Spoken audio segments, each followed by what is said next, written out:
你各位看看这个天气，马上就知道为什么它会有小伦敦之称了。这毛毛细雨真的是。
今天好像是他们的文化节，还是纯粹的那个马拉松比赛，反正整个哥德堡城市都在奔跑。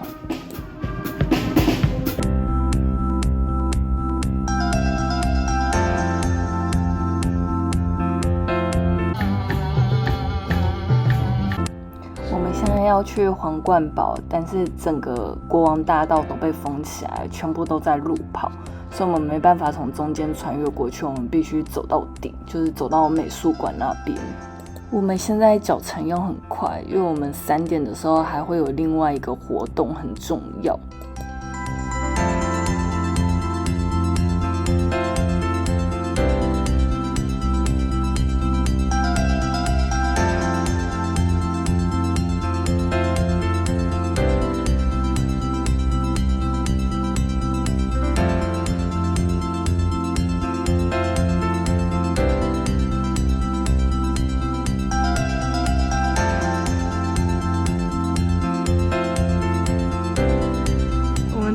离他近了一点，还没有到，我快崩溃了。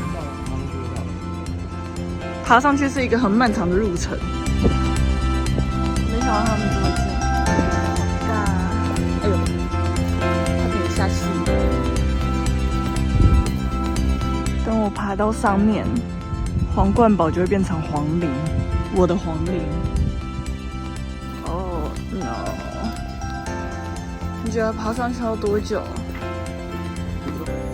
屁呀！你计时，现在几点几分？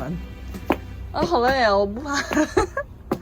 因为哥德堡的地理位置非常好，所以当初皇冠堡是为了抵御丹麦人入侵，结果人家一直没有打到这里，所以墙下的炮台全部都是新的，从来没有使用过。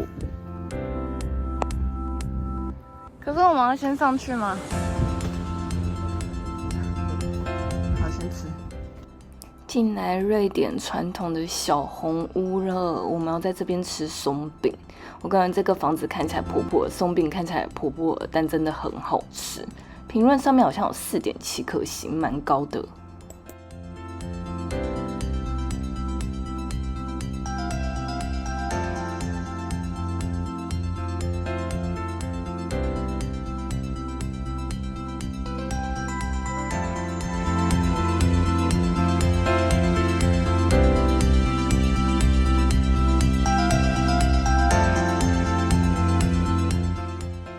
我跟你们说，护尬区其实原本是贫民窟，但可能因为航海贸易兴起以后，它开始变成最 fashion 的地方。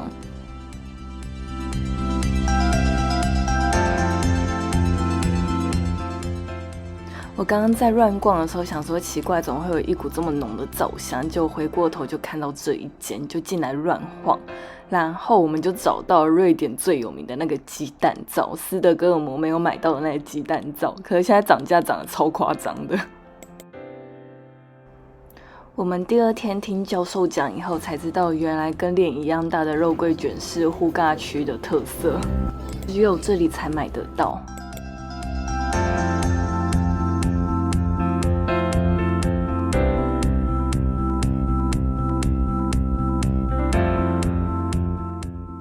准备打渡轮啦！这里真的有一种淡水的感觉，但是没有花枝丸 ，so sad。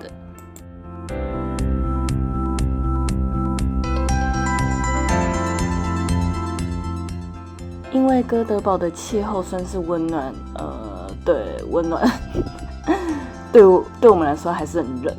然后它冬季的气温大概会维持在0度左右，反正这边是一个不冻港，然后再加上它的地理位置很好，所以它是北欧很有名的港都之一。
现在我们看到的这个哥德堡号是在2003年复刻的，不是原本的那一艘。原本的那一艘，它在1745年的时候撞到一个叫汉纳巴丹的礁石，然后就在离哥德堡港不远处触礁，然后沉了。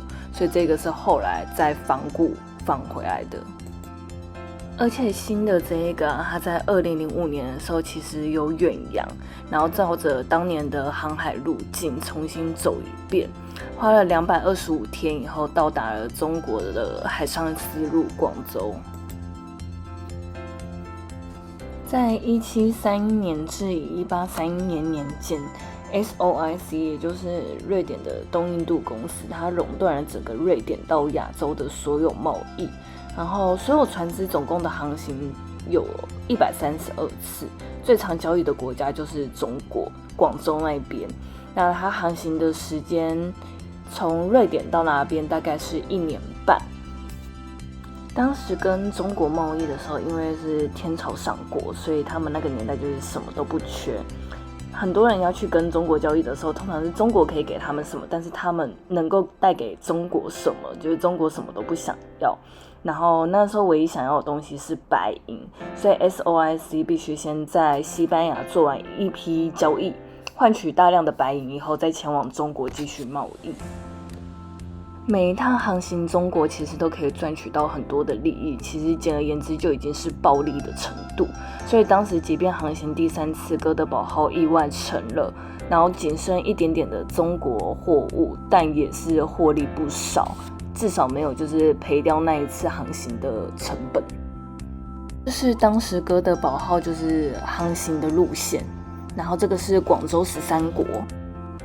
这个是哥德堡号旁边的一个小型的博物馆，就是装当年船上的一些用品，然后还有一些战利品，跟当时哥德堡号的一些历史，还有造成那个年代会出现了一些什么样的社会情景。这个导览员很可爱，虽然一开始刚开口的时候就问了我一些敏感的话题，但后面时不时就会跟我有一些互动。然后还会用一些中文，就是跟我做对话。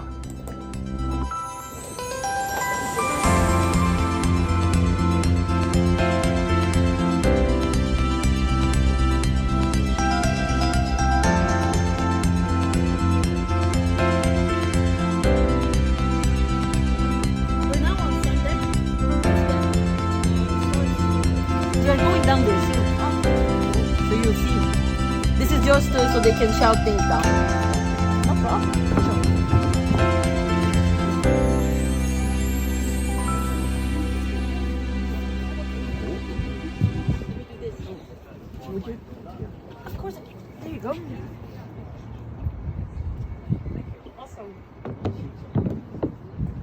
这个指南针导览员跟我们说，就是上面会有一个，然后船长室也会有一个，高级船员室好像还会再有一个，因为当时前往中国的贸易获利实在是太大了，所以很多人会眼红，会蓄意去迫害这些指南针，所以他们会备很多个。现在这个房间是高级船员的休息室，然后你会看到它是有油漆过的，因为很多商业的对谈啊、贸易之类的都会在这边做进行。那剩下比较低阶的船员就会睡在这个现在要进去的这个房间，然后他们会跟很多鸡啊、狗啊、羊啊一些家禽类就是睡在这边。所以古代的时候，这边是没有那么干净的，都是一些那个动物的大便、粪便。那他们就是都在里面，所以他们很容易生病。这间房间的高度其实原本只有160公分，因为当时的欧洲人其实也没有到非常高，是后来复刻一个新版的以后才把它的高度调高。这边补充一下，就是低阶船员的招募标准，其实就只要你够健壮就可以。那这些人员大部分都是从农村招过来的，因为农村的人比较单纯，他比较不知道就是这些东西的背后黑暗面，然后也不知道航海的风险。这些炮台都还是可以正常使用的，只是现在都是用作礼炮。那当时的话，大多是作为防御的用途。以前的低阶船员真的是这样子用吊床，然后跟家禽类睡在一起。那现在的船员的话，主要就是体验当时船员们的生活，所以也是会这样子睡。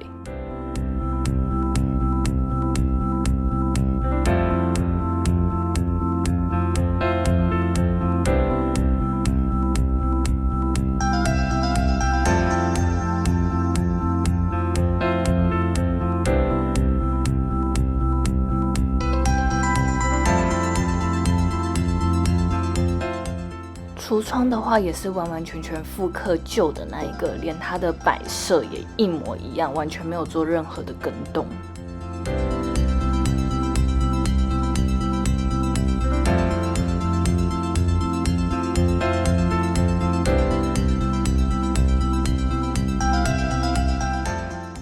根据你的身份位阶，礼炮的声响也会有多寡。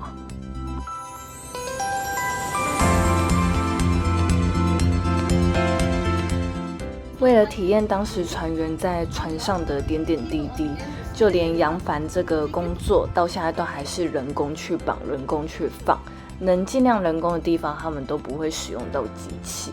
哥德堡号它有开放给人家住宿1晚，体验船员生活的活动。那一个人的话是1000克朗，他在里面的话就会教你说要去绑扬帆，所有的指令都是叫你做你就做，没有什么谈判的空间。可以接受的观众朋友就是可以参加这个活动，蛮酷的。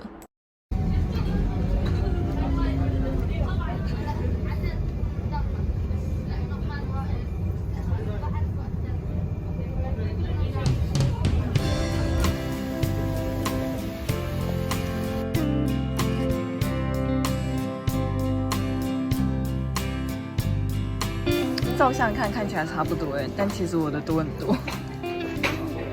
怎么看起来差不多，看起来差超多。我选好。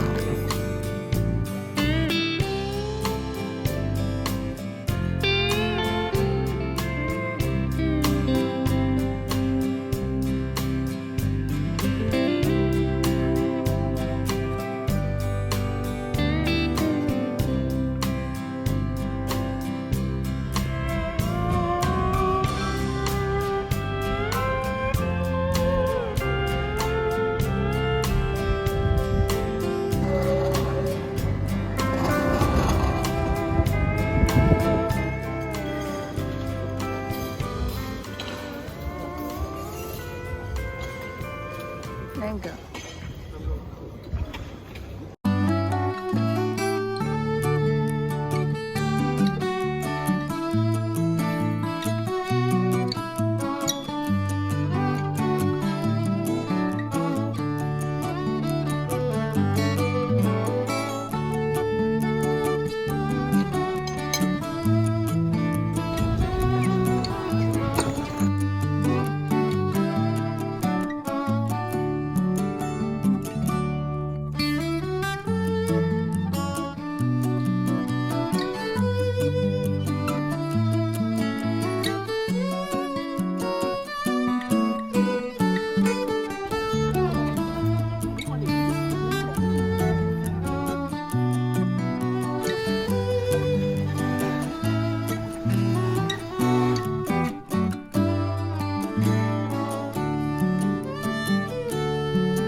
呢？